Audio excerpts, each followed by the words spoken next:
Assalamualaikum adik-adik. Halo, perkenalkan, nama saya Wulan Reza Lulitasari. Kalian bisa panggil Bu Lita atau Kak Lita.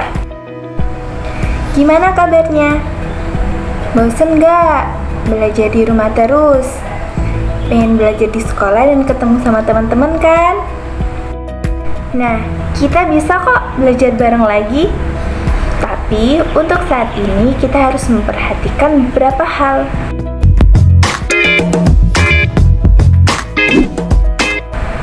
Yang pertama, jangan keluar rumah apabila tidak ada urusan yang penting.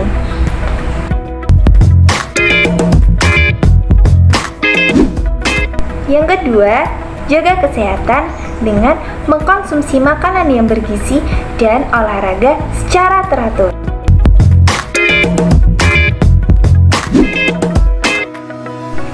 Yang ketiga, selalu sedia masker dan hand sanitizer.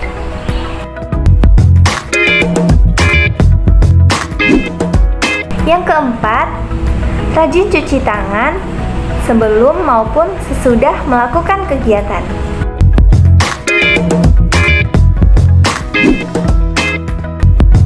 Jaga jarak dengan orang lain minimal 1 meter. Hal sederhana tersebut bisa menjaga kita dan keluarga kita dari virus corona. Bersama kita lawan corona.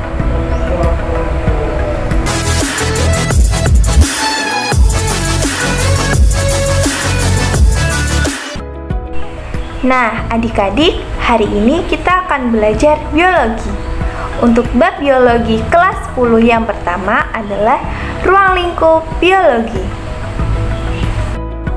Tujuan pembelajaran kali ini adalah yang pertama, peserta didik dapat mendeskripsikan biologi sebagai ilmu. Yang kedua, peserta didik mampu menjelaskan tingkat organisasi kehidupan. Yang ketiga, peserta didik dapat menjelaskan cabang ilmu biologi. Yang keempat, peserta didik dapat mendeskripsikan metode ilmiah. Kelima, peserta didik dapat menyebutkan manfaat belajar biologi.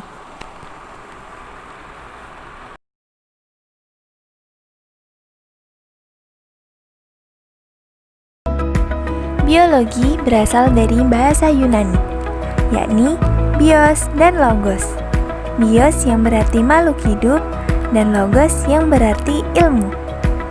Jadi, secara keseluruhan, biologi merupakan ilmu yang mempelajari segala sesuatu tentang interaksi makhluk hidup dan kehidupan.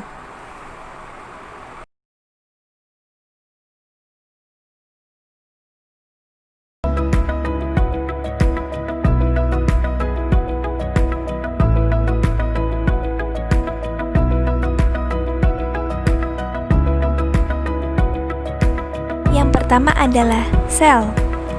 Sel merupakan bagian terkecil yang menyusun tubuh makhluk hidup. Sel sendiri tersusun atas 3 bagian utama, yaitu membran sel, sitoplasma, dan inti sel. Yang kedua adalah jaringan. Jaringan adalah kumpulan sel-sel yang memiliki struktur dan fungsi yang sama. Seperti halnya pada gambar di samping, terdapat jaringan epitel silindris bersilia, jaringan epitel berlapis banyak, jaringan kumbus selapis, jaringan epitel selapis, jaringan kumbus berlapis banyak, dan jaringan silindris berlapis. Yang selanjutnya ada organ. Organ adalah sekelompok jaringan yang berada pada tempat yang berbeda dan memiliki fungsi yang sama. Contohnya adalah organ paru-paru. Nah, pada gambar di samping terdapat sekumpulan organ yang membentuk suatu sistem yang dinamakan sistem organ. Sistem organ merupakan bentuk kerjasama antar organ untuk melakukan fungsi-fungsi yang lebih kompleks. Di sini terdapat sistem pernafasan. Di dalamnya terdapat organ hidung, faring, laring, trakea, bronkus, dan diafragma. Kumpulan dari sistem-sistem organ membentuk sebuah individu. Individu adalah makhluk hidup tunggal. Individu bisa berupa organisme uniseluler atau multiseluler. Kemudian ada populasi. Populasi adalah kumpulan individu yang berkumpul di suatu tempat tertentu pada waktu yang sama.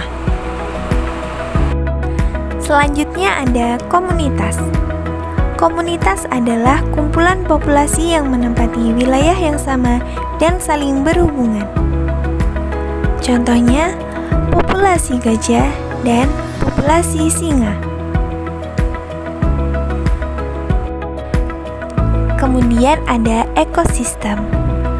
Ekosistem merupakan interaksi dan hubungan saling mempengaruhi antara organisme yang disebut komponen biotik, contohnya hewan, tumbuhan, dengan lingkungannya, atau komponen abiotik, contohnya air, udara, tanah.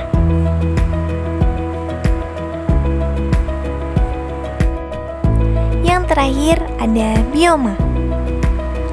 Bioma merupakan tingkat organisasi kehidupan yang paling besar, yang memiliki flora dan fauna yang khas. Sekian paparan materi biologi kali ini. Terima kasih dan sampai jumpa.